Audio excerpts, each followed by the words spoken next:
What's going on, y'all? Welcome back to another episode of the ReThink Podcast. I am Cameron Friend, one of your hosts for season 2 of the ReThink Podcast. We are so excited to have you here. We are so excited to get into the conversation that we're going to have today. It's going to be a great discussion.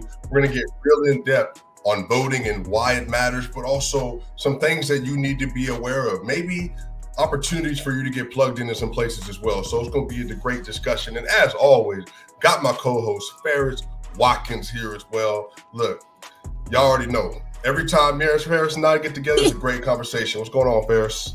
Hey, I'm excited. We got one of the most amazing commentators, one of the most amazing women of our time right now with us. And we can't wait to get into this conversation with her. Thank you all so much for joining us once again. Yeah, absolutely. And y'all know, we want to thank y'all on behalf of Dr. Bernice A. King, the CEO of the King Center, for participating in the ReThink Podcast and wanting to build a beloved community right where you are. The vision of the King Center, we envision a beloved community where injustice ceases and love prevails. And the mission of the King Center is to empower people to create a just, humane, equitable, and peaceful world by applying Dr. King's nonviolent philosophy and methodology. And with that being said, Ferris, we have the one, the only Angela Rye coming on today, y'all. This is going to be incredible. What's going on, Angela? Hi, everybody. Thank you for having me. It's a pleasure to be here. Absolutely. Now, obviously, Angela, you are doing a lot of different things. You are a special correspondent, political commentator, the CEO of Impact Strategies. You've been all over. And I've been listening to you personally for many years now. I've learned a lot from you as well. So I truly want to say thank you for even just coming on to the podcast. And I'm really excited for the conversation that we're going to have. Absolutely. And apologize for my appearance. I thought it was going to be audio only, but it is what it is. So this is me. This is me. No, you look great. Keeping it real. Maybe too real, but keeping it real. Yes, that's what we came for. We came for you and authentically you. And we can't wait to get into this conversation. So let's go ahead and get to it. Perfect. Yeah, absolutely. So obviously, Angela, Dr. King and many other civil rights leaders have spent years advocating for voting rights and why it's so important for every individual to have access to that right, especially in Black and Brown communities. Now, for you personally, do you think that there's been significant progress in voting rights since the 1960s? And are many of those rights being threatened today? And if so, how should we as communities continue to combat some of those threats that are trying to take away those voting rights?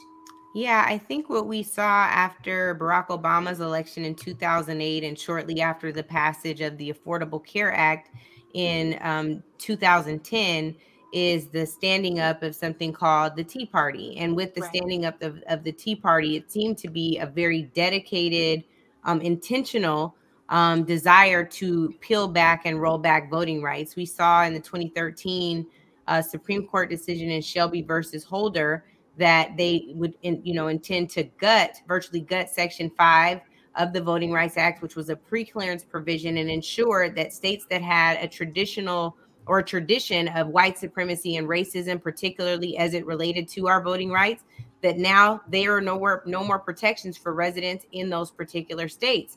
And I think what we've seen again since 2010 is an intentional effort for members, elected officials who are members of the American Legislative Exchange Council. They all use the same boilerplate bill for voter ID, introduced that bill several times over and over again, worked to cut back on early voting days, worked to make it more difficult for people to vote absentee, and especially made things more difficult for our young people and for our elders. And those are the folks who tend to vote more progressively. So there's been a very intentional effort, not on suppressing all votes, but certainly on suppressing some. I remember one of the most egregious things I read around 2012, or maybe it could have been 2011, was that in Texas, where they were really encouraging people to get voter ID, there were some areas where the nearest licensing place was 250 miles.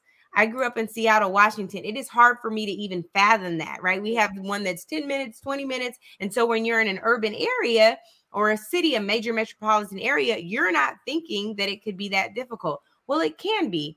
And we've seen it be really, really difficult. Folks trying to get their mail-in ballots never comes in the mail. When they send in the ballot, you hear about post offices that have stacks and stacks of ballots that weren't counted. It happened in Florida when my friend Andrew Gillum ran for governor in 2018. Saying all that to say, since 1965, when Dr. King fought for voting rights, when, John Lewis, God rest his soul as well, was fighting for voting rights and walked across the Edmund Pettus Bridge with with Amelia Boynton and so many others, right? So many others whose shoulders we stand upon. What we know is that if they looked at the condition of voting rights today, it would not be sufficient.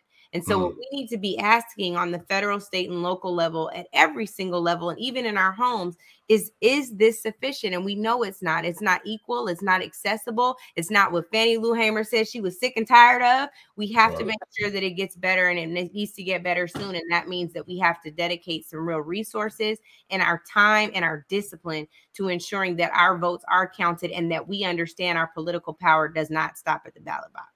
Yeah, definitely. I heard you mention, I can't remember where I saw it, but you mentioned how our generation, or the generation that's coming now, will have less rights than we have right now. And when I thought about that, I was like, wow, like, to think about that, in the 1960s, our ancestors were fighting for these rights that we take for granted right now. And now to see those rights being threatened again, what are some tangible things that we as a generation can do so that we can ensure not only our right to vote, but our right to exist here in America? Our right to exist. That's powerful. I think, one of the things that I've been referencing so much, and it's frankly one of the reasons why I'm so excited about the work around the Black Census Project, that's been led by Black Futures Lab, which was founded by Alicia Garza, is this year, 2022, marks 50 years since the 1972 National Black Political Convention in Gary, Indiana. That is the last time that Black people overall came together to decide upon, agree upon, and discuss a Black political agenda. Before emancipation, Black folks were gathering every single year to have those same conversations. And what we know is that emancipation was a word, indeed, maybe on paper, but not indeed. And we have to figure out additional ways for us to truly be liberated and free.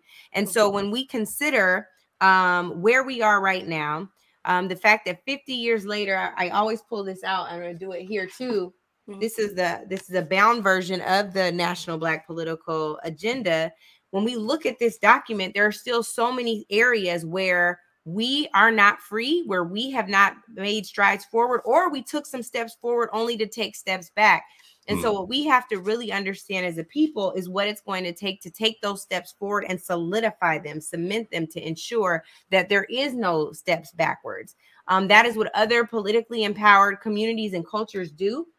And what we know is that for them, voting is not optional. For us, it should not be either. But voting is not the end. Voting is just the beginning. I always say that's just where you cross the threshold of democracy into what real political power looks like.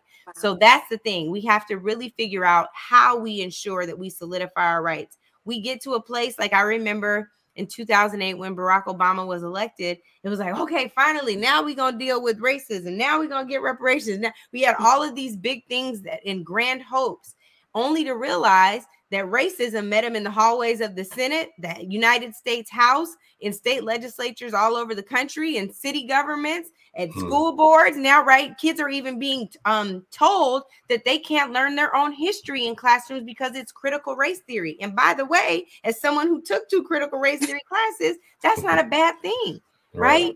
So we really have to treat everything like it's a state of emergency, because it is. When a woman can't decide what to do with her body, when a person has to fight so hard just to get access to the ballot box, when we're talking about whether or not students who look like us will be able to matriculate in college because affirmative action policy is being considered in the Supreme Court, and they're saying some crazy things in some of the questions they're asking. Shout out to Katanji, who's representing for the culture.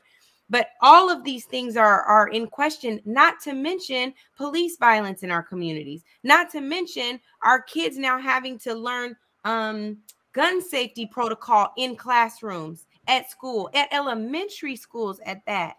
There's a lot on the line, and we have to be able to walk chew gum, shoot a basketball, carry a book, and drive at the same time. Don't text and drive though. But all of that, right? Like we really have to figure out how to do it all. And for that, we got to call on the ancestors to figure out how they balanced it all. Because here we are, still fighting another day. Right. Well, and I think that also ties into a lot, Angela. You know, we just finished another election cycle, and there's been a lot that's been happening nationally. Obviously, this year, the Uvalde shooting, you had Buffalo, you've had different incidents of police brutality. You've had a lot of different things. Obviously, the CRT education has been on the docket and how we even understand what that looks like. So for people, especially for millennials and Gen Z, that are trying to mobilize, and also, Angela, that want to adopt the nonviolent way of life that Dr. King talks about, that addressing the injustice, the evil, and not particular people. How can people, especially young people, hold their elected officials accountable? Like what are ways that they can actually go at targeting these people and the issue and maybe seek to have change in their community? Yeah, I think the first thing is know who your elected officials are. So many times you can ask someone like, who's your state rep? You know, who's your city council member? Who's your member of Congress? Who are the 2 senators in your state responsible for representing your interests in the United States Senate? And often what you find is people do not know. So the first thing we know is knowledge is power. You've got to know who these people are, and then you got to know where you can reach them. Can you reach them via email? What are their email addresses? Can you reach them via phone? What are their phone numbers? Have you gone to a city council meeting? Have you let your voice be heard? What are the most important issues to you or to your family or to your community or to the culture? What are the things that you want to ensure that when they go to cast a vote, that they're doing it with your interests in mind? Some of the most important conversations I've had around this are ensuring that folks know these people work for you, whether you elected them or not, because your taxpayer dollars pay them. So you make them work for you, even if they sit on the side of the aisle that you don't like. Always make sure that you are in communication with people who have the responsibility of serving your community. So, and when you begin to develop that relationship, you'll find that relationship becomes mutually beneficial. They're learning about things from you that they don't have the opportunity to engage around because they're so busy. The people on their teams, their staff are so busy. I worked on Capitol Hill. I happen to know this a little bit. The meetings were only 20 minutes on Capitol Hill because that's all we had time for. So if you're one of those people that's constantly a resource to your elected official, they're more likely to serve your interests. There are a lot of folks who say, well, I can't write a campaign contribution check. They're not going to listen to me. Not so, especially if you come with a whole coalition. If you come with numbers, those numbers are just as effective as a campaign check. Wow.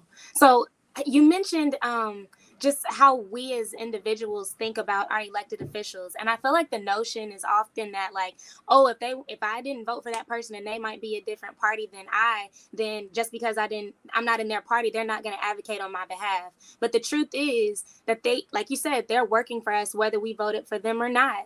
And I have heard so many elected officials say on both sides of the aisle, all sides of the aisle, you know, let us know, how can we help you, right?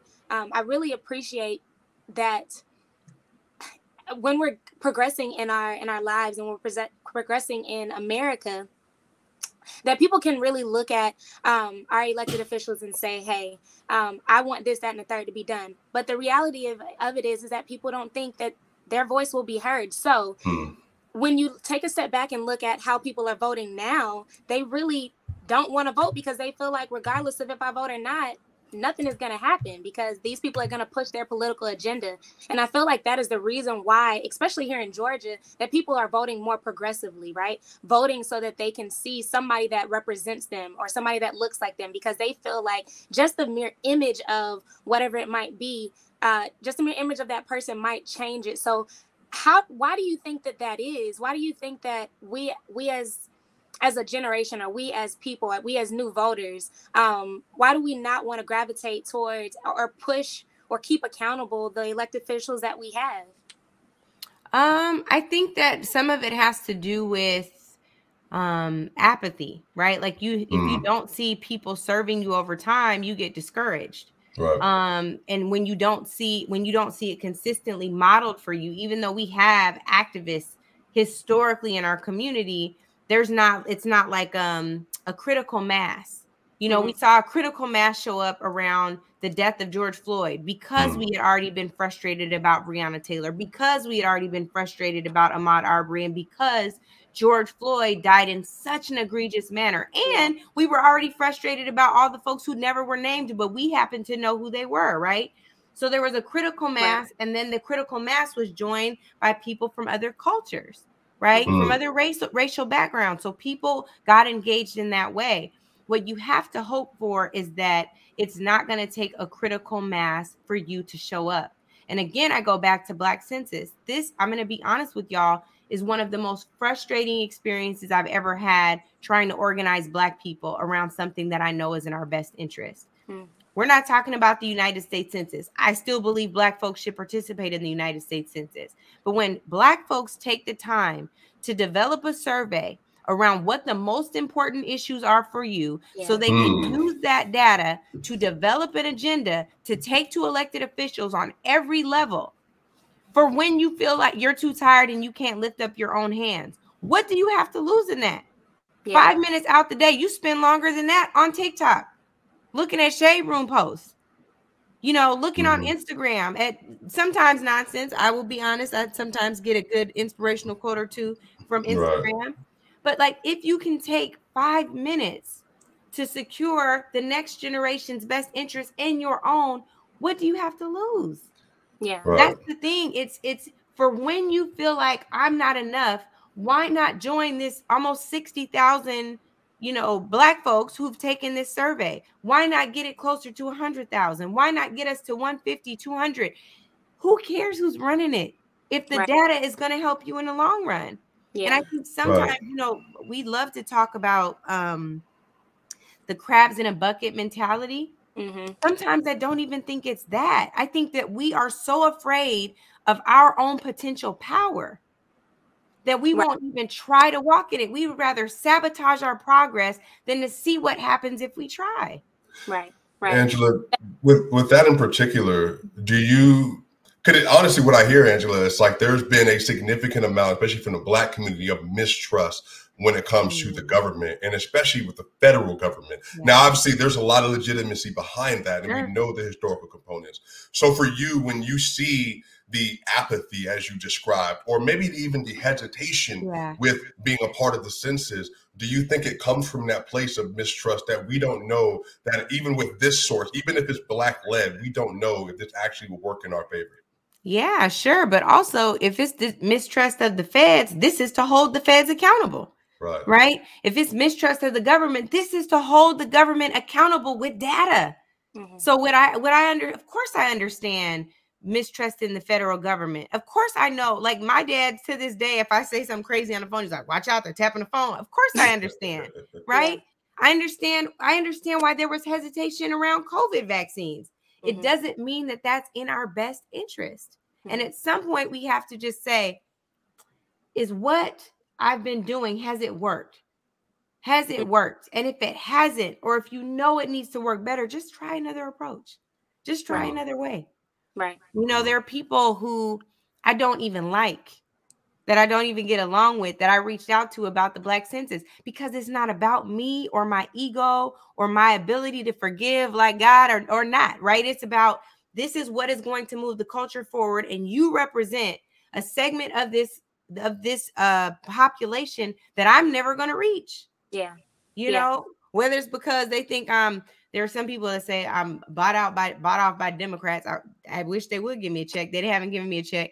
There's some people that say, you know, well, you light skin, I don't know if you mixed, I'm not gonna do that. Like, right? Like there are all these random things that people come up with. Are you from the West Coast, so you don't really know my struggles in the South, or whatever? There's all kinds of constructs that we develop to make it so that someone can't speak for us or engage us or lead us down a particular path. And I just think in the long run, it doesn't serve our collective best interest. Wow. You know, that's so interesting. Go ahead, Ferris. That really made me think about just the common quote, like, you miss 100% of the shots that you don't take, you know? And this, if you look at it as basketball, this is a shot, right? And you can't make a point unless you actually try to shoot it, right? But then it also led me to think about Kingian nonviolence and the steps, the principles and the steps. But the first step of King and Nonviolence is information gathering. How in the world is anybody supposed to do anything if we don't do something as simple as letting people know what our issues are? If we don't give them the information that's requested in the Black census, right? How is anybody supposed to know?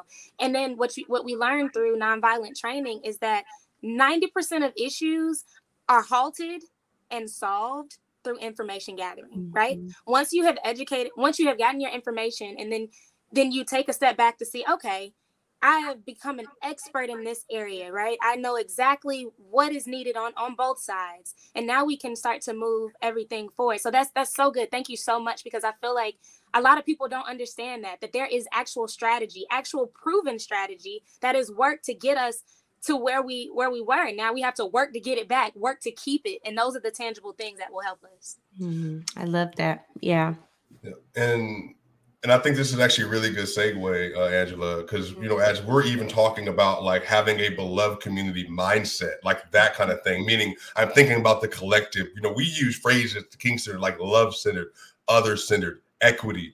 Like we want to build into a community, and we understand us as the World House.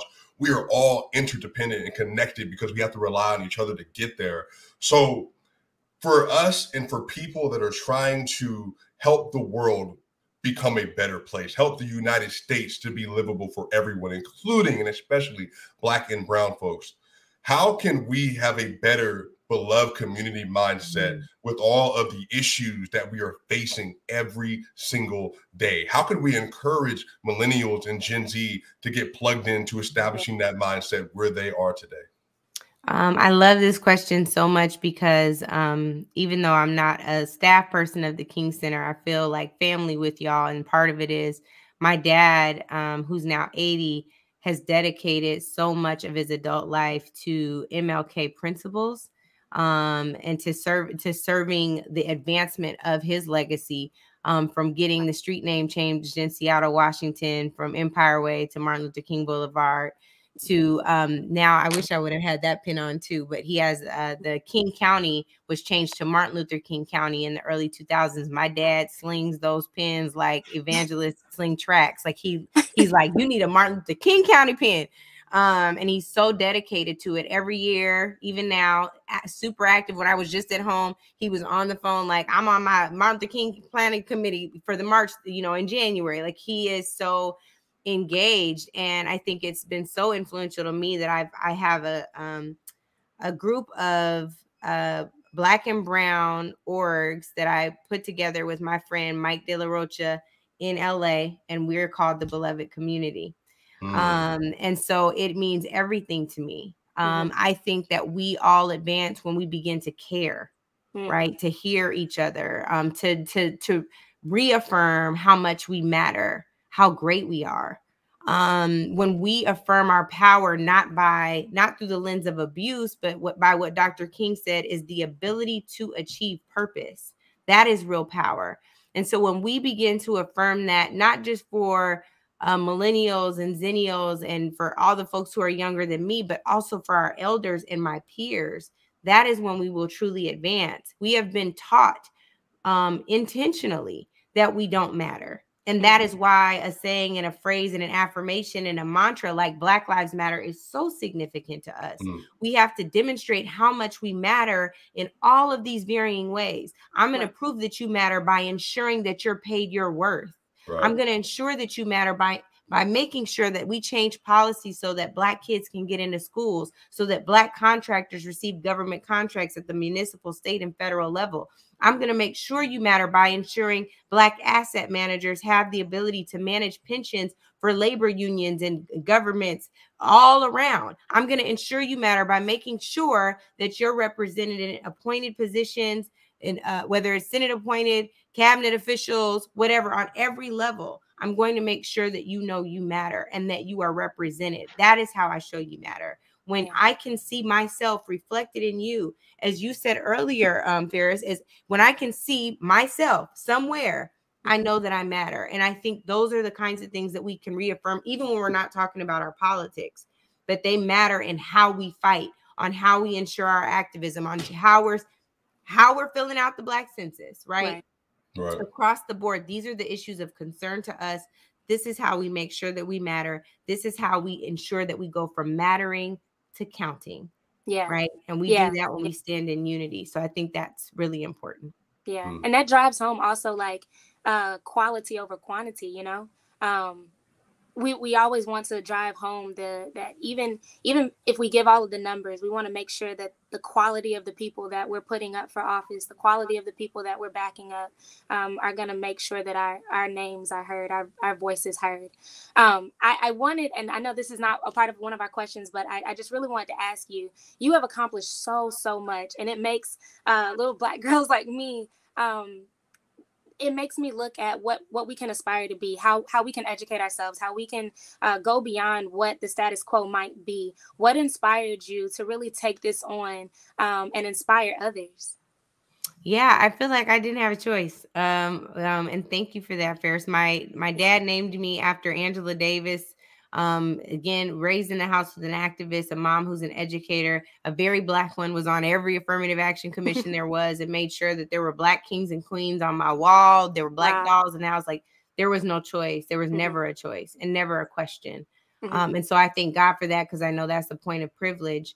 What I would say now is, you know, even when I was talking to my good sister Alicia about Black census, just knowing that at some point we have to move beyond the idea that we deserve to be here to proving what we need to survive here. And that is what I think this very necessary bridge is, and that we cross into taking the Black census and into advocating for the Black Census Project.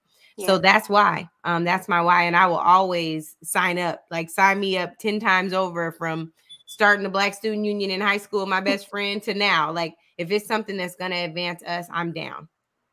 I love that so much. So thank you once again. And that right there is the beloved community, you know, having that sense of obligation, that sense of this is necessary. That is the same driving force that started my Uncle Emil and this whole movement, you know, the people that toiled with him, the foot soldiers, right? Like the meetings that they would have in the basements of different buildings and things like that. In the middle of the night, they might have worked all day, but they felt like this has to happen. And so thank you for being a leader in our community and showing us that, yeah, this is an obligation. This is something necessary, and we won't stop till we get it.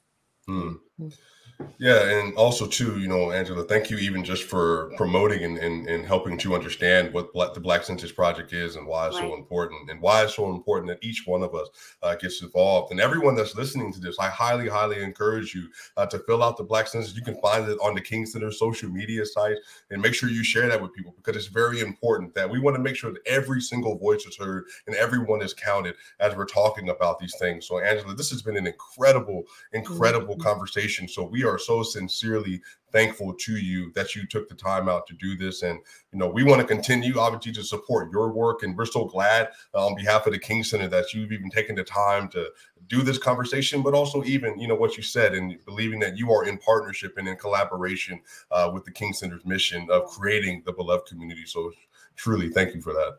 Thank you so much.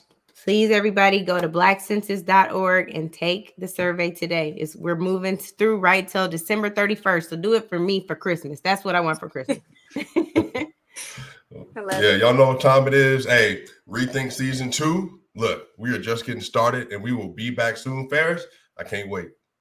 We love you.